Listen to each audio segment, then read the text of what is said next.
भगवान हमें किसी की मदद करने तभी भेजता है जब वह हमें उस काम के लायक समझता है। उस दिन सवेरे 6 बजे मैं अपने शहर से दूसरे शहर जाने के लिए निकला। मैं रेलवे स्टेशन पहुंचा, पर देरी से पहुंचने के कारण मेरी ट्रेन निकल चुकी थी। मेरे पास 9:30 बजे की ट्रेन के अलावा कोई चारा नहीं था। मैंने सोचा कहीं नाश्ता कर लिया जाए। बहुत जोर की भूख लगी थी। मैं होटल की ओर जा रहा था। अचानक रास्ते में मेरी नज़र फुटपाथ पर बैठे 2 बच्चों पर पड़ी। दोनों लगभग 10-12 साल के रहे होंगे। बच्चों की हालत बहुत खराब हो चुकी थी। कमजोरी के कारण अस्थि पिंजर साफ दिखाई दे रहे थे। वे भूखे लग रहे थे। छोटा बच्चा बड़े को खाने के बारे में कह रहा था। बड़ा उसे चुप कराने की कोशिश कर रहा था। मैं अचानक रुक गया। दौड़ती भागती जिंदगी में यह ठहर से गए। जीवन को देख मेरा मन भर आया। सोचा इन्हें कुछ पैसे दे दिए जाएं।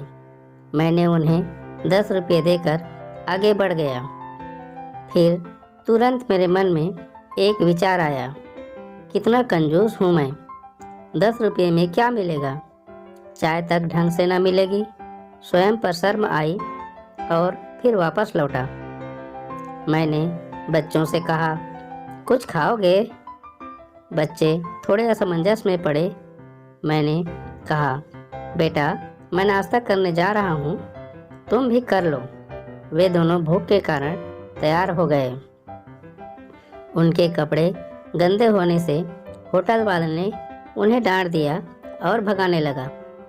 मैंने कहा, भाई साहब उन्हें जो खाना है वो उन्हें दो, पैसे मैं दूंगा। होटल वाले ने आश्चर्य से मेरी तरफ देखा। उसकी आंखों में उसके बर्ताव के लिए शर्म साफ दिखाई दी।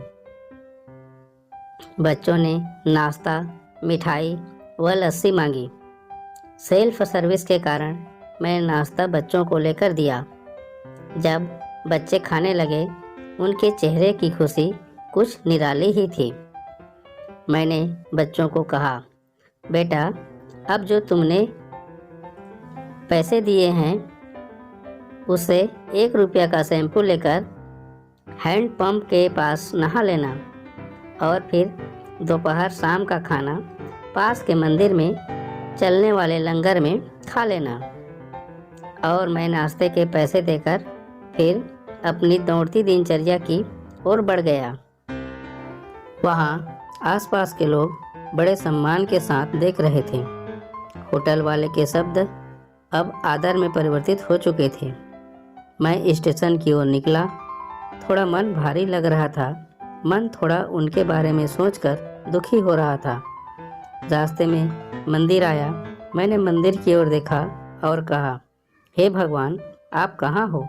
इन बच्चों की ये हालत, ये भूख, आप कैसे चुप बैठे सकते हो? दूसरे क्षण मेरे मन में विचार आया, पुत्र अभी तक जो उन्हें नाश्ता दे रहा था वो कौन था?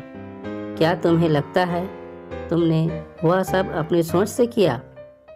मैं स्तब्ध हो गया। मेरे सारे प्रश्न समाप्त हो गए। ऐसा लगा जैसे मैंने ईश्वर से बात की हो। मुझे समझ आ चुका था हम निमित्त मात्र हैं, उसके कार्यकलाप के वो महान हैं। भगवान हमें किसी की मदद करने तभी भेजता है जब वह हमें उस काम के लायक समझता है। किसी की मदद को मना करना वैसा ही है जैसे भगवान के काम को मना करना। अतः आपको कोई भूखा या लाचार मिले या आपसे कुछ खाने के लिए मांगे तो आप अपनी सामर्थ्य अनुसार मदद जरूर करें, क्योंकि स्वयं भगवान ने आपको इस काम के लिए चुना है।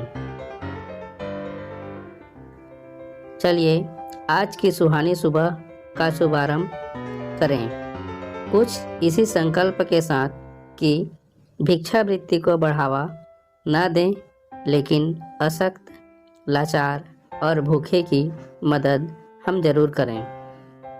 ईश्वर से प्रार्थना हमें सद्बुद्धि प्रदान करे और इस लायक बनाए। पहले अपने आप को सुधारें।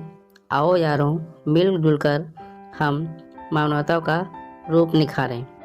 तो मित्रों, कैसी लगी आज की कहानी? अगर अच्छी लगी हो तो वीडियो को लाइक और शेयर ज़रूर करें। हाँ, चैनल को सब्सक्राइब करके बेल आइकन की घंटी को ज़रूर दबा दें। मित्रों, नए साल की हार्दिक शुभकामनाएं। मिलते हैं अगले वीडियो में एक नई कहानी के साथ में। तब तक के लिए धन्यवाद।